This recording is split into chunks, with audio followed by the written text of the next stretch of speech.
बसिनु होला भने म गएँ बुटोलमा गएर सबैभन्दा पहिला मलाई चाहिँ त्यो उसमा इमर्जेन्सी बिस्तारामा चाहिँ सुताइदिएर चाहिँ मेरो घोडाको मुनतिर बायाँपट्टि चाहिँ यत्रो दुलो पारेर पाइप घुसाड्दै हेर्नुहोस्। पाइप घुसाडेपछि त मसिनले तान्यो। त्यो तान्दाखेरि एउटा स्टिलको जस्तो गिलास थियो, सायद प्लास्टिकको गिलास हो क्या, यत्रो ठुलो थियो, यति लामो। त्यसमा चाहिँ कालो निलो लततत परेको खुन झऱ्यो हेर्नुहोस्। त्यहाँबाट खुन निकाल्यो। अनि खुन निकालेपछि 1-1.5 मिनटमा म यस्तो तङ्गडा भइगयो कि म सायद त्यो 5 तला माथि चाहिँ म हिँडेर गएँ। वास्तवमा म ठिक भयो कि होइन भनेर माथि तलामा गएँ, झरेर आएँ। मजाले दिनभरि यता घुमी उता घुमी म घर आएँ।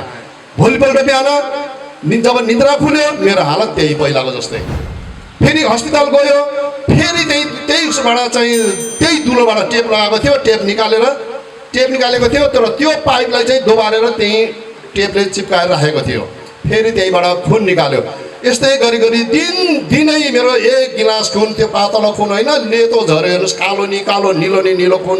त्यो खुन कहाँबाट झऱ्यो, कसरी भयो?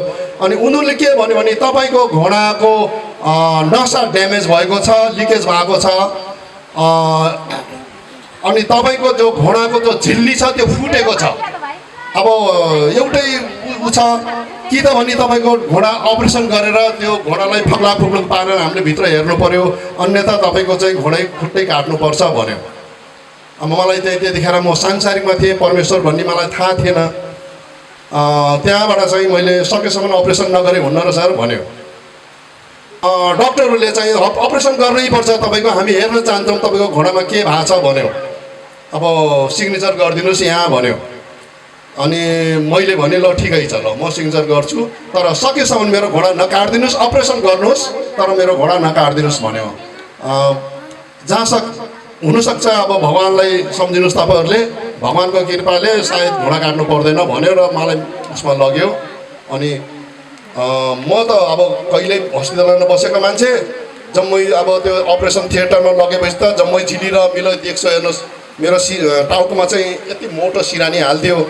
अनि यो कम्मरदेखि मुनिको भागलाई चाहिँ सुन्न बनाउने रहेछ, त्यहाँदेखिको माथिको भाग राम्रै। त्यहाँबाट तिनीहरूले चाहिँ काट्न सुरु गर्यो, चरक काटेँ। मैले सबै सुनेछु मैले। अनि मैले हल्का यसरी हेर्दाखेरि मैले छड्के मैले देखिरहेको छु। डक्टरहरूले त चक्कुले चिरिरहेको देखिरहेको छु, तर मलाई दुख थिएन के। अनि म डराइनँ के काटेको। अब मेरो घोडा त काटेर पनि चिरेर पनि तपाईँको फग्ला फुग्लो पारेर पनि यति जति त्यो झिल्ली फालिसकेको रहेछ। मेरो मिसेसलाई देखाएको थियो। मेरो मिसेस देख्ने बित्तिकै धन्न बिहोस भएको थियो देखेर। अब जिन्दगीभरि अब अपाई झुनी भयो भनेर ऊ चाहिँ रुन थालेछ। त्यसको बादमा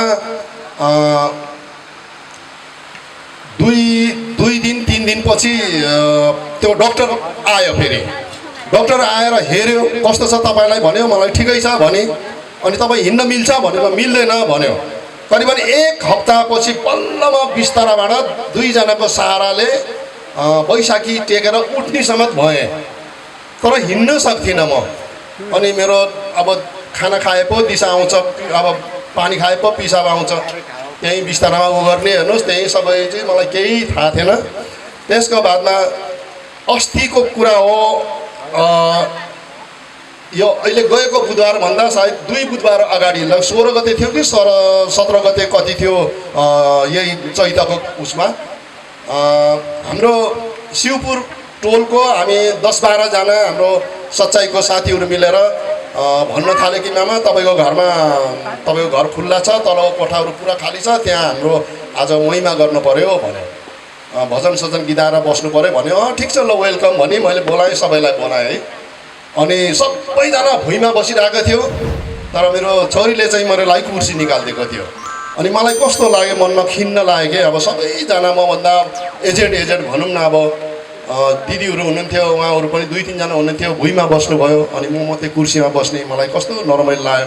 अनि म पनि भुइँमा बस्छु भनेर कुर्सी हटाइदिएँ। कहाँ तपाईँ भुइँमा बस्नु सक्नुहुन्न, यहाँ बस्नुहोस् भन्यो।